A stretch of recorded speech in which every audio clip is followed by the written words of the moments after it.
मैंने एक short video बताया था कि इलाहाबाद हाई कोर्ट ने मेंटेनेंस के एक मामले की सुनवाई करते हुए कहा है कि पत्नी का नौकरी करना मेंटेनेंस ना देने का आधार नहीं हो सकता है। तो दोस्तों, मैं करीम मोहम्मद सिद्दीकी एडवोकेट एक बार फिर हाजिर हूं आपके बीच में इलाहाबाद हाई कोर्ट के इसी फैसले की जानकारी के साथ। इस फैसले में उन तमाम पीड़ित महिलाओं को जिनको वाकई अपने हस्बैंड्स के द्वारा नेग्लेक्ट कर दिया गया है, परित्याग कर दिया गया है, जेन्युइनली उनके साथ गलत किया गया है, उनको डेस्टिट्यूशन की लाइफ जीने के लिए मजबूर कर दिया गया है और वो अभाव की जिंदगी में जी रही हैं। और ऐसा नहीं है कि ऐसा नहीं होता महिलाओं के साथ, निश्चित रूप से होता है।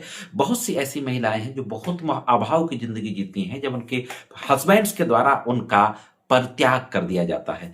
तो ऐसी उन तमाम पीड़ित महिलाओं को इलाहाबाद हाई कोर्ट के इस फैसले से बहुत रिलीफ मिलेगी।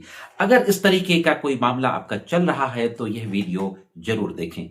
आज की इस वीडियो में देखेंगे कि वो कौन कौन से बिंदु थे जो इलाहाबाद हाई कोर्ट के समक्ष उठाए गए, इलाहाबाद हाई कोर्ट के समक्ष किस तरीके का आर्गुमेंट किया गया और हाई कोर्ट की बेंच ने कौन सी महत्वपूर्ण बातें कही जजमेंट में, और यह बात जो कही कि सिर्फ पत्नी का नौकरी करना मेंटेनेंस ना देने का आधार नहीं हो सकता, इस बात के पीछे रीजन क्या था और इसकी सच्चाई क्या थी। वह कौन सा तर्क था इलाहाबाद हाई कोर्ट का जिस तर्क के आधार पर इलाहाबाद हाई कोर्ट ने कहा कि पत्नी का नौकरी करना मेंटेनेंस ना देने का आधार नहीं हो सकता है। तो दोस्तों, बहुत महत्वपूर्ण जानकारी है, इसलिए जुड़े रहे आखिर तक। देखते हैं कि पूरा मामला क्या था और संपूर्ण जानकारी क्या है। फैक्ट कुछ यूं थे कि यह गाजियाबाद का मामला था। एक हस्बैंड के खिलाफ गाजियाबाद की फैमिली कोर्ट ने 15,000 रुपया पर मंथ मेंटेनेंस देने का ऑर्डर किया। इस मेंटेनेंस के ऑर्डर को, फैमिली कोर्ट के ऑर्डर को, हस्बैंड ने इलाहाबाद हाई कोर्ट के समक्ष चैलेंज किया। केस की पूरी डिटेल आपकी स्क्रीन पर है। हाई कोर्ट की बेंच जस्टिस सिंह थे जो इस मामले की सुनवाई, मदन पाल सिंह इस मामले की सुनवाई कर रहे थे कि चूंकि पत्नी खुद कमा रही है, पढ़ी लिखी महिला है, फाइनेंशियली इंडिपेंडेंट है, उसका इनकम टैक्स रिटर्न फॉर्म 16 का हवाला दिया और फॉर्म 16 के अनुसार पत्नी की सालाना सैलरी 11,28,780 रुपया बताई। हस्बैंड ने यह भी कहा कि अपनी मर्जी से घर छोड़कर गई थी, अपनी शादी की जिम्मेदारियों को पूरा करने को तैयार नहीं थी, अपने पति के बूढ़े माता पिता के साथ रहने से मना कर दिया था। फाइनेंशियल कैपेसिटी के बारे में उसने कहा कि उसे अपनी नौकरी छोड़नी पड़ी क्योंकि उसे अपने बीमार माता पिता की देखभाल करनी थी। यह हस्बैंड ने अपनी फाइनेंशियल कैपेसिटी के बारे में बताया।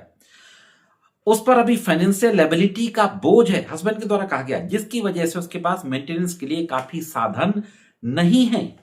इस तरीके से यह आर्गुमेंट करते हुए कहा गया कि जो आदेश किया है फैमिली कोर्ट ने वह गलत किया है। दूसरी तरफ पत्नी की ओर से जो आर्गुमेंट हुआ, पत्नी की ओर से आर्गुमेंट करते हुए कहा गया कि हस्बैंड जेपी मॉर्गन में नौकरी करते हैं और 40 लाख रुपया सालाना का पैकेज है। पत्नी के जो एडवोकेट थे उनके द्वारा यह भी कहा गया कि सिर्फ इस आधार पर कि पत्नी नौकरी कर रही है मेंटेनेंस ना देने का आधार नहीं हो सकता, जबकि फाइनेंशियल जो स्थिति है उसमें काफी फर्क हो।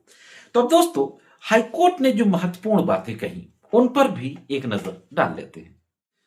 हाईकोर्ट की बेंच ने कहा कि हस्बैंड ने इस बात का कोई सबूत पत्रावली पर नहीं दिया कि उसकी इनकम कम हुई है। जितनी पत्नी की इनकम है उसी हिसाब से उसकी इनकम है, इस तरीके का कोई सबूत नहीं दिया।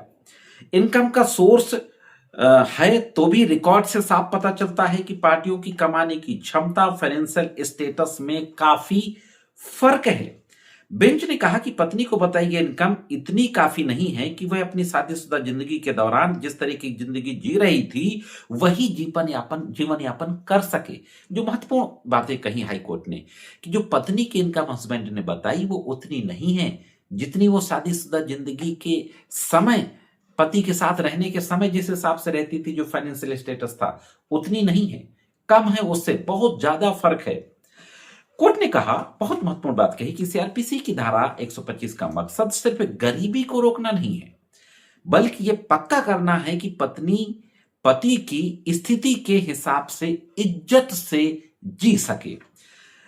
आगे कोर्ट ने कहा कि पत्नी को दी जाने वाली इनकम इतना काफी नहीं कहा जा सकता कि वो अपनी शादीशुदा जिंदगी के दौरान जिस तरीके से जिंदगी जीती थी उसको बनाए रखे। कोर्ट ने आगे कहा कि पत्नी का नौकरी करना या कमाई करना अपने आप में गुजारा भत्ता देने से मना करने का आधार नहीं है। आसान शब्दों में कहें तो रिविजनिस्ट पति ने गाजियाबाद फैमिली कोर्ट के जिस प्रिंसिपल जज के ऑर्डर को चैलेंज किया था उसको यह कहते हुए कोर्ट ने खारिज कर दिया कि पति की कथित फाइनेंशियल तंगी और देनदारियों के बारे में जो कहा गया पति की ओर से वह बेबुनियाद है, क्योंकि उससे संबंधित कोई ठोस सबूत और रिकॉर्ड नहीं है।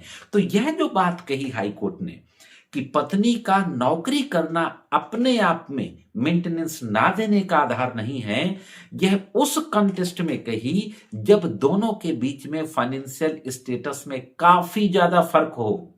जहां एक तरफ पत्नी की सालाना इनकम 11 लाख समथिंग दिखाई गई, वहीं दूसरी तरफ पति की सालाना इनकम 40 लाख रुपया दिखाई गई। तो लगभग 4 गुने का फर्क है दोस्तों। तो इस तरीके की टिप्पणी करते हुए इलाहाबाद हाई कोर्ट ने पति का जो क्रिमिनल रिवीजन था उसको डिसमिस कर दिया। तो यह थी दोस्तों एक और महत्वपूर्ण जानकारी उन तमाम पीड़ित महिलाओं के पक्ष में जिनको वाकई उनके पतियों के द्वारा नेग्लेक्ट किया जाता है। कैसी लगी जानकारी कमेंट्स करके जरूर बताएं। जानकारी अच्छी लगी हो तो वीडियो को लाइक और शेयर अवश्य कर दें। आज के इस एपिसोड में सिर्फ इतना ही। मिलते हैं किसी अन्य एपिसोड में कानूनी जानकारियों के साथ। तब तक महत्वपूर्ण कानूनी जानकारी के लिए देखते रहें लीगल एंड सोशल अवेयरनेस।